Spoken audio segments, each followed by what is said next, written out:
नमस्कार, मैं हूं फरहान। बीएसएफ से एक बहुत बड़ी चूक हो गई।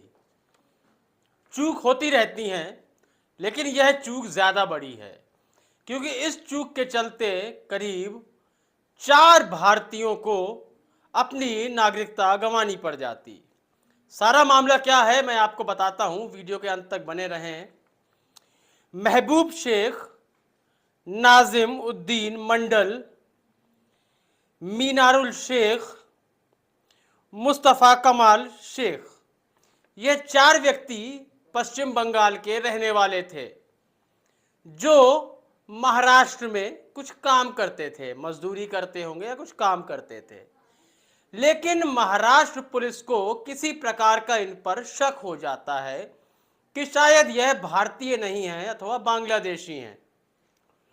इसको लेकर एक पड़ताल की जाती है पुलिस के द्वारा और बीएसएफ के द्वारा, और वह यह बिल्कुल पुख्ता कर लेते हैं कि यह भारतीय नहीं बल्कि बांग्लादेशी हैं और इन्हें बांग्लादेश की बीएसएफ के हवाले कर दिया जाता है। पहले पुशिन कर रहे थे, लेकिन इसका यही तरीका है, उनके हवाले कर दिया गया। लेकिन यह लोग मुर्शिदाबाद के रहने वाले हैं और ममता बनर्जी जो कि मुख्यमंत्री हैं, उनके आदेश पर मुर्शिदाबाद पुलिस ने इन चारों व्यक्तियों के कागज पत्र ढूंढना शुरू किए और बांग्लादेश की सिक्योरिटी फोर्स है जो बॉर्डर की बीएसएफ, उसके समक्ष यह पेपर रखे और अंदर भी कार्रवाई चल रही है। जिसके बाद अब तक तो वह नहीं आए हैं, लेकिन पूरी आशा जताई जा रही है कि अब वह भारतीय आ जाएंगे, जो भारतीय हैं वह भारत में आ जाएंगे। लेकिन आप सोचिए यह कितनी बड़ी चूक है।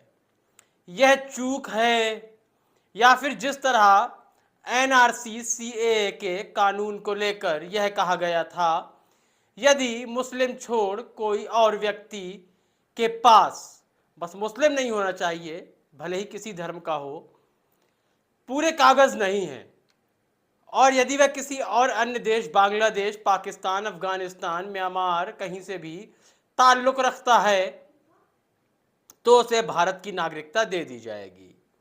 पहली बात तो यह असमानता थी।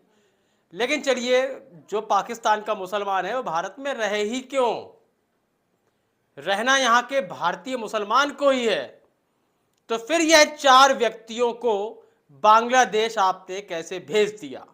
यह पहला सवाल है। दूसरा सवाल यह है कि ऐसी कौन सी पड़ताल थी जो आपने की और उससे यह साबित हो गया कि वह लोग बांग्लादेशी हैं?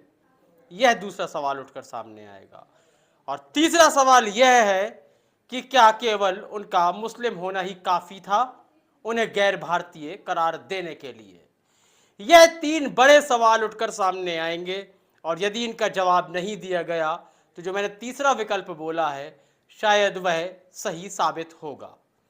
आपको क्या लगता है, क्या एनआरसी के नियम में किसी प्रकार का बदलाव होना चाहिए?